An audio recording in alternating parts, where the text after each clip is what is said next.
কিন্তু যখন আপনি কবরের পাশ দিয়া যান,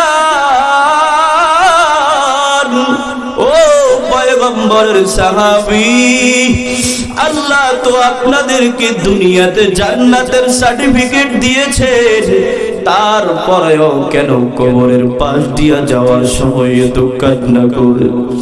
পয়গম্বরের সাহাবী হযরত উসমান রাদিয়াল্লাহু তাআলা আনহু বলেন, দুনিয়াতে মানুষের ইন্তেকালের পর যখন মানুষের প্রথম গাটির দাম বলেন, চিল্লা বলেন, প্রথম গাটির নাম কি?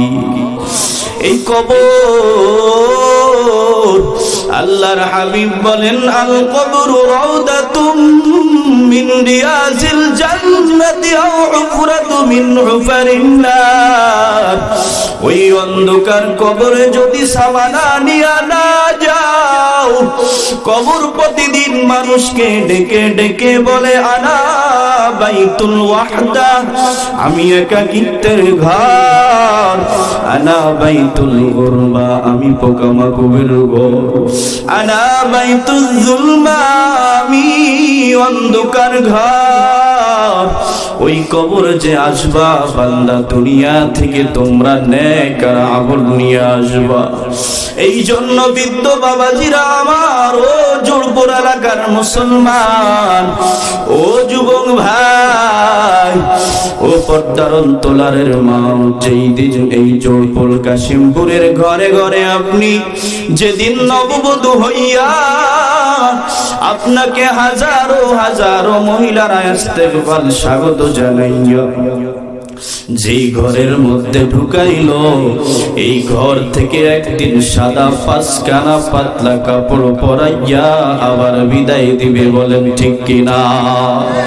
আল্লাহর হাবিব বলেন, ওই অন্ধকার কবরে তোমরা যদি পার পাইতে চাও, দুনিয়াতে তোমরা তিন জিনিস রেখে যাইবা, আর সঙ্গে নিয়ে যাইবা চার জিনিস।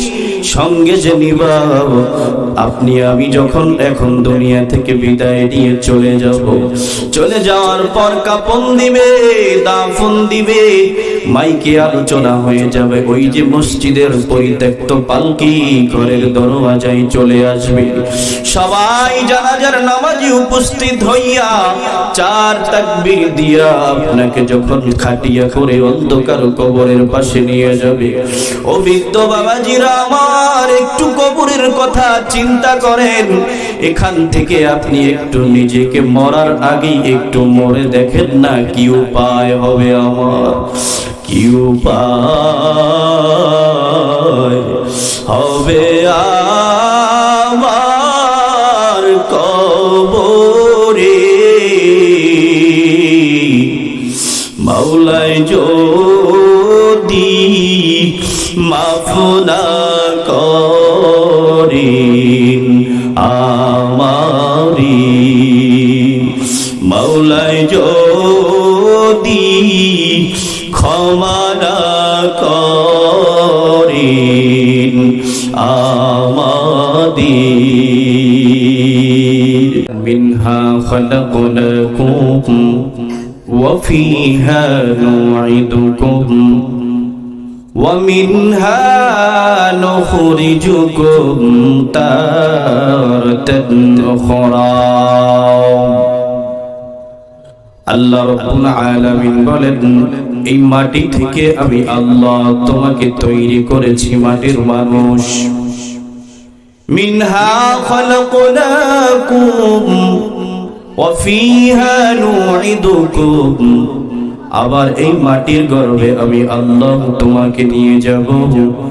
ওয়া মিনহা নুখরিজুকুম তারাতান উখরা, আবার ইসরাফিল আলাইহিস সালাতু ওয়াস সালাম যেদিন সিংহায় ফুঁক দিবে, আসমানগুলো যেদিন ফেটে ফেটে পড়ে যাবে, জমিনের পাহাড়গুলো যেদিন তুলার মতো উঠতে থাকবে, জমিনের নিচের সব জিনিস যখন আল্লাহ তাআলার ওয়ার্ডারে উঠতে থাকবে, সেদিন আমি আল্লাহ রব্বুল আলামিন আবার তোমাকে কবর থেকে হাসরের ময়দানে উঠাবো। বলেন সুবহানাল্লাহ।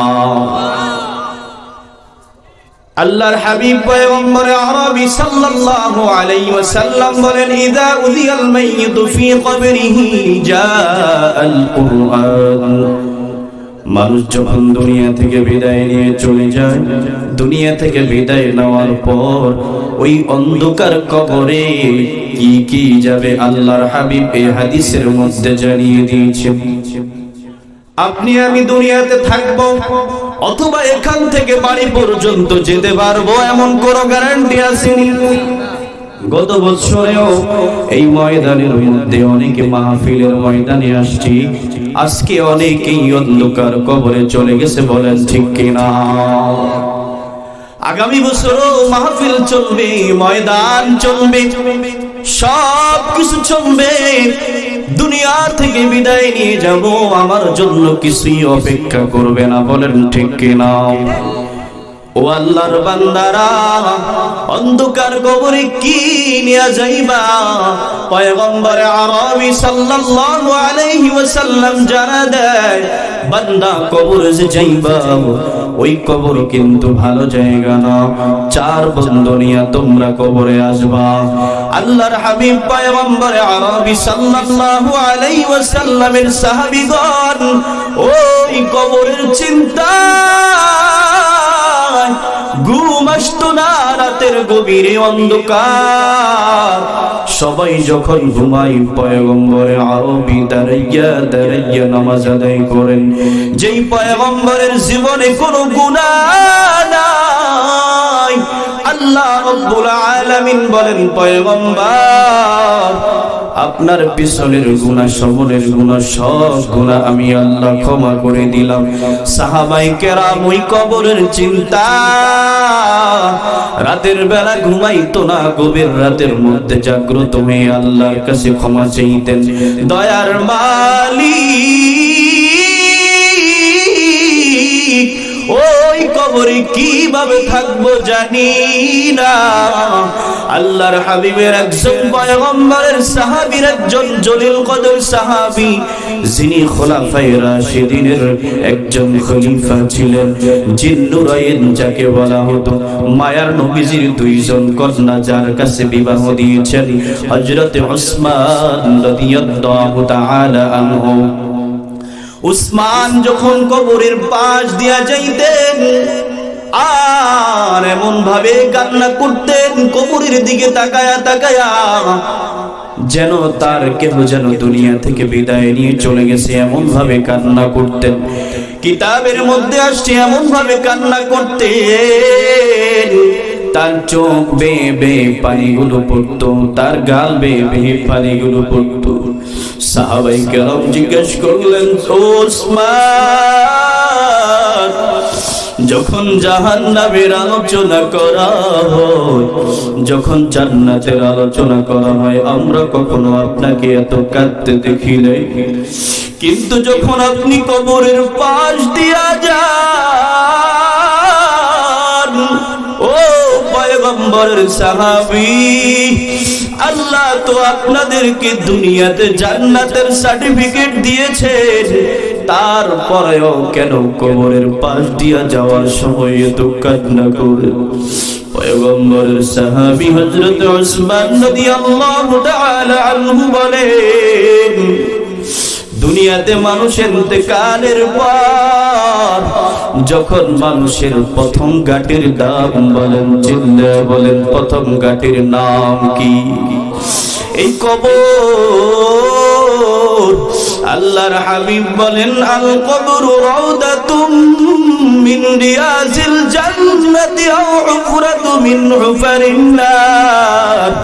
ওই অন্ধকার কবরে যদি সামানা নিয়া না যাও, কবর প্রতিদিন মানুষকে ডেকে ডেকে বলে, আনা বাইতুল ওয়াহদা, আমি একাকিত্বের ঘর, আনা বাইতুল গুরবা, আমি পোকামাকড়ের ঘর, আনা বাইতুল যুলমা, আমি অন্ধকার ঘর, ওই কবর যে আসবা বান্দা, দুনিয়া থেকে তোমরা নেক আর আমল নিয়ে আসবা।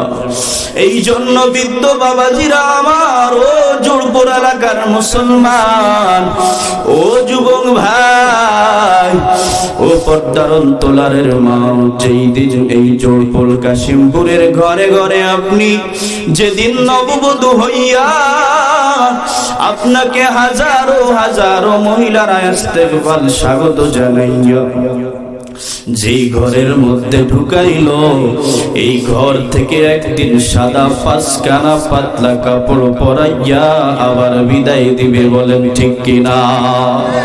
আল্লাহর হাবিব বলেন, ওই অন্ধকার কবরে তোমরা যদি পার পাইতে চাও, দুনিয়াতে তোমরা তিন জিনিস রেখে যাইবা আর সঙ্গে নিয়ে যাইবা চার জিনিস।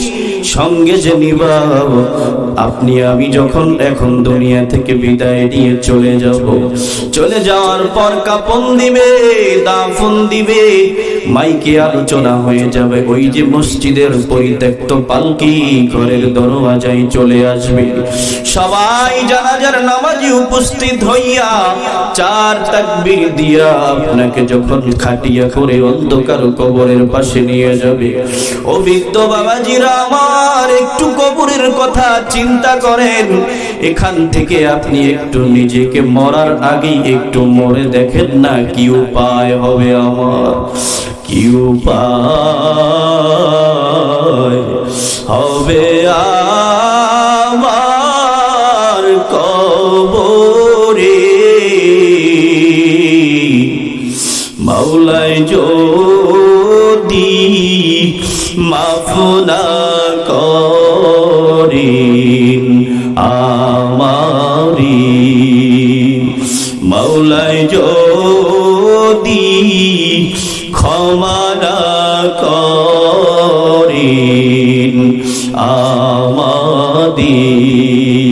আমাদের। ও বৃদ্ধ বাবাজিরা আমার, অন্ধকার কবরে কি নিয়ে যাইবেন রে বাবা? আল্লাহর হাবিব বলেন চার জিনিস নিয়ে যাইবা। এক নম্বর, ইদা উযিয়াল মাইয়িতু ফি কবরিহি জাআল কুরআন। এক নম্বরের নাম হলো কোরআন। ওই কোরআন যদি সঙ্গে নিয়ে যাইতে পারেন, আল্লাহর হাবিব বলেন কোরআন মাথার পাশ দিয়া বান্দার দাঁড়ায় যাবে। আপনাকে যখন কবরের মধ্যে রেখে যাবে, চাটাই দিবে, মাটি দিবে, আস্তে আস্তে করে কবর কেমন জানি অন্ধকার হয়ে যাচ্ছে। অন্ধকার হওয়ার পর সবাই তিন মুষ্টি পাড়ায়া পাড়ায়া মাটি দিয়া চলে যাবে। আর ওই কবরের মধ্যে কিন্তু কোরআন আপনার সঙ্গে যাবে। জীবনটাকে যদি কোরআন দিয়া সাজাইতে পারেন, জীবনটাকে যদি কোরআন দিয়া গড়তে পারেন, একটা সন্তান যদি কোরআনওয়ালা বানা যাইতে পারেন, একটা আত্মীয় স্বজনের মধ্যে কাউকে যদি আলেম বানাইতে পারেন, কোরআন পড়তে পারেন না, কোরআনওয়ালাদেরকে সম্মান করেছেন, কোরআনের মাদ্রাসাগুলোকে সম্মান করেছেন, সেই দিন ওই কবরের মধ্যে কোরআন বলবে না না না, আমি তার বন্ধু। আযাবের ফেরেশতারা যখন আযাব নিয়ে আসবে, কোরআন বলবে সাবধান, মাথার দিক থেকে আযাব দেওয়া যাবে না। বলেন আল্লাহু আকবার। কোরআন দাঁড়ায় যাবে, আল্লাহর কাছে ফেরেশতারা বলবে, ও দয়ার মালিক, আপনার বান্দার সঙ্গে একজন বন্ধু আসছে, আমাদেরকে বারণ করে। ওই বান্দাকে কবরের মধ্যে আযাব দেওয়া যাবে না। বলে এটা কোন বন্ধু? দয়ার মালিক সে বলে হাযা কালামুল্লাহ, ও আল্লাহ এটা হলো আপনার কালাম। বলে আমার কালাম?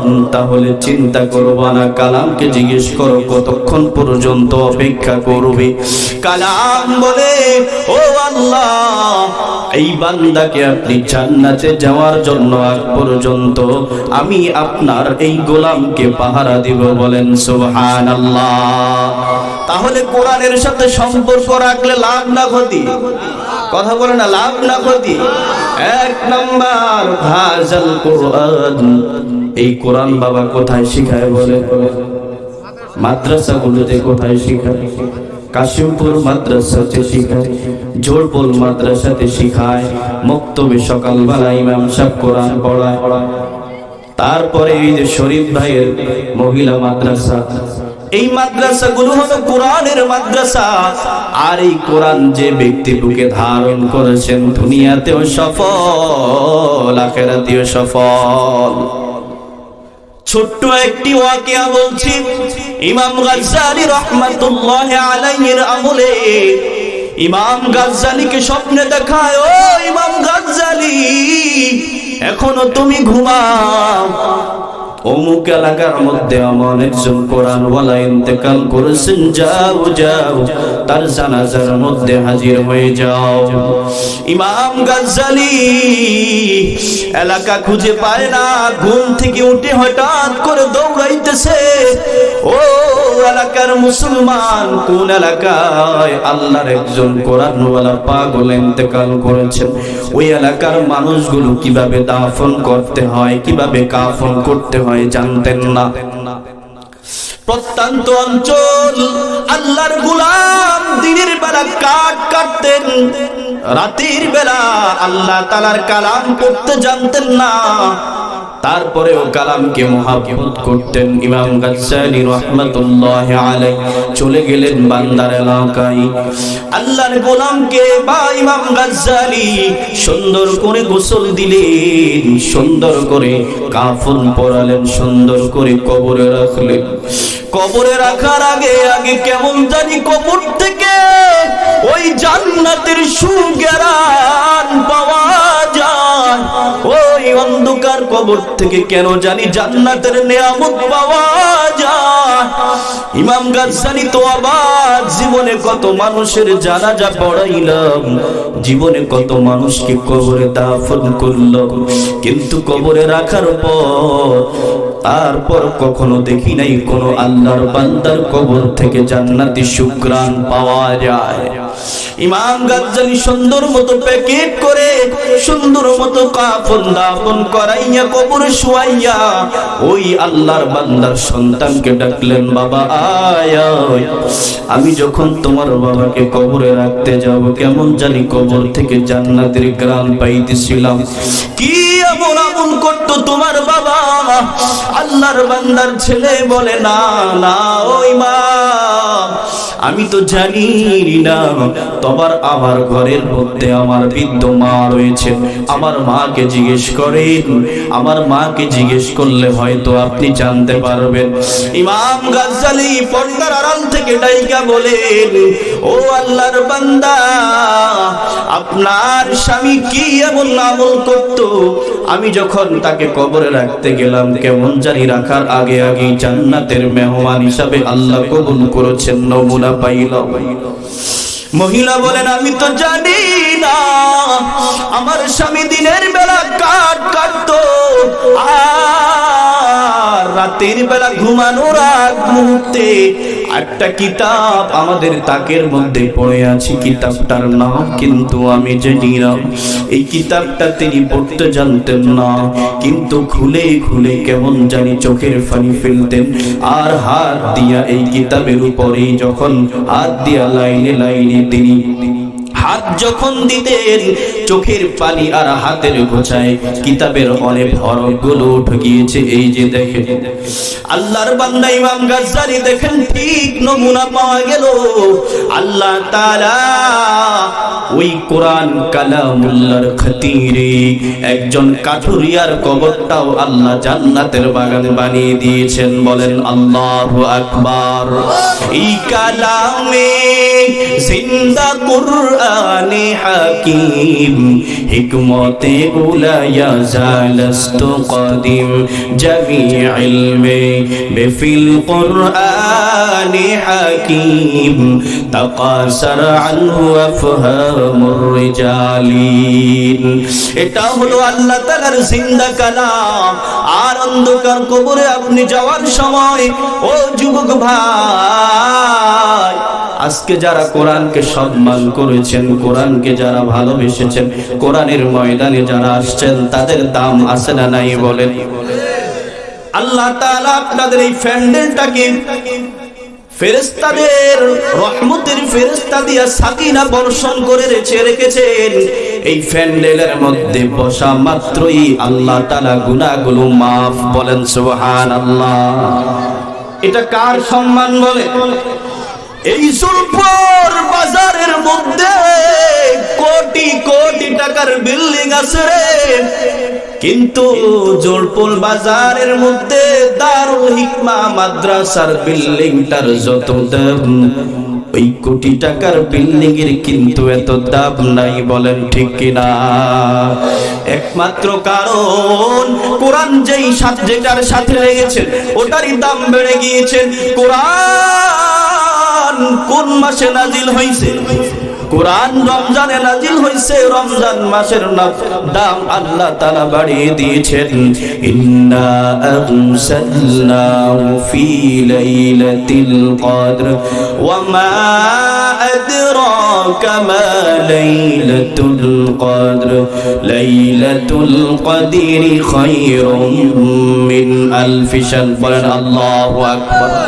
কোরআন যেই রাতে নাজিল হয়েছে লাউহে মাহফুজ থেকে কোরআন দুনিয়ার জমিনে আসার পর ওই রাতের দাম আল্লাহ তাআলা বলেন লাইলাতুল কদরি খায়রুম মিন আলফি শাহর, হাজার রাতের চাইতো আল্লাহ তাআলা এর দাম বাড়ায় দিয়েছেন, বলেন আল্লাহু আকবার। তাহলে অন্ধকার কবরে যাওয়ার পর কয়টা জিনিস?